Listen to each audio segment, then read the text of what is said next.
All right, good morning. Happy Friday. Happy Friday, everybody. We made it to the end of the work week. We sure did. It's always a good feeling. Oh, yeah. What is not a good feeling is, for a lot of parents, so 2 million high school students will be graduating this year across the country. A lot of them heading to college. Yes. Well, families are faced with this just jaw-dropping college admission cost, college costs. Yeah. In some cases, $95,000 a year tuition. I can't even. That's unthinkable. I don't even know how you do that. Like, what is like the average? And you go to college to get better opportunities later in life, but Right. really, if you're putting yourself in this type of financial situation, is it even worth it? I mean, right? Is it even worth it? I mean, Yeah. you figure that's just tuition. That doesn't cover, other expenses. Yeah. So you could say that $100,000 a year just for your child to go to college. And it'll go up every year probably. Yeah. I mean, you're talking almost $500,000 in tuition, Yeah. in just costs. It's I insane. can't even imagine that. It's amazing. Yeah. I think, what's going to be really important is if that, this continues, is those trade schools. Yes. To get a trade, be an electrician, those sort of things I feel like are going to be really become important in this country. Much more important. Yeah.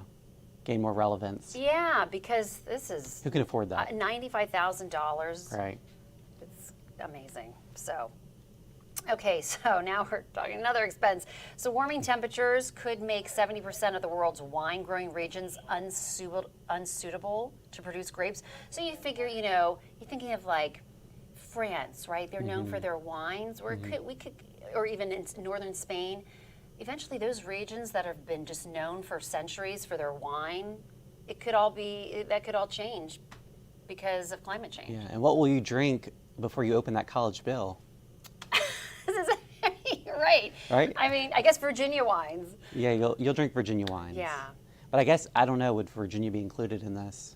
That I don't know. I mean, it just depends Yeah. on climate. I think right now we're okay, but Yeah. they're looking at, some scientists are looking at regions in Europe, Europe. France and Spain, and they are going to have a real big challenge. And those regions might come to a point where they can no longer grow grapes. Yeah, it'll shift to a different region. Yeah, probably so. Yeah. So, and then porch pirates. This is someone who put a trash bag over themselves to steal that package. Wow. I mean, it's just so silly. A for creativity. Yes. This is like, what is? I mean, look at this. Wow. Well, here's my thing.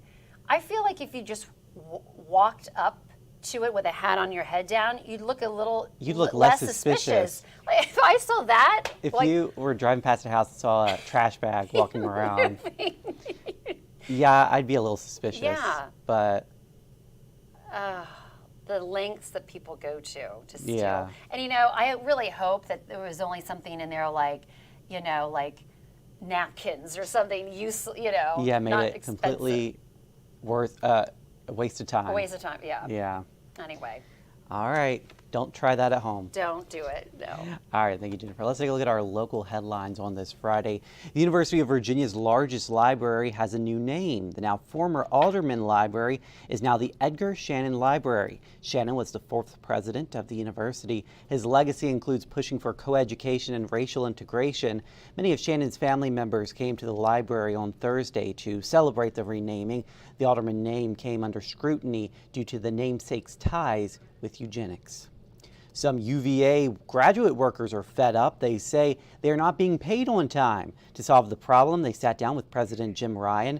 The grad workers say the majority who are encountering this issue are in the arts and sciences departments. In their meeting with Ryan yesterday, the group asked the university to pay interest on their late checks, but the UVA administration did not agree to that request. The group says President Ryan did commit to another meeting in hopes of resolving this issue. In Decision 24 news, Senator Kaine made a campaign stop at the Code Building in Charlottesville yesterday. He's running for a third term. Kaine says he has a record of fighting for Virginians.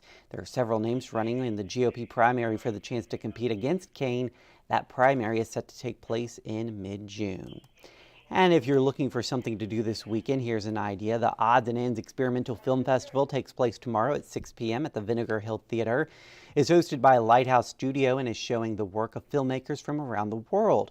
The goal is to support the experimental film community and showcase films that push boundaries. There will be 2 separate programs which you can buy tickets for, each about 1 hour long. All right. If you have not head outside yet this morning, make sure you bundle up. It is chilly out there, but things will be warming up to around 58 today and then around 60 degrees for our Saturday with sunny and breezy conditions. Mostly sunny for our Sunday with a high of 64, and it looks like next week we'll be warming back up to near 80 on Tuesday. I hope you guys have a great Friday, a great weekend out there, and we'll see you again on 29 News at noon.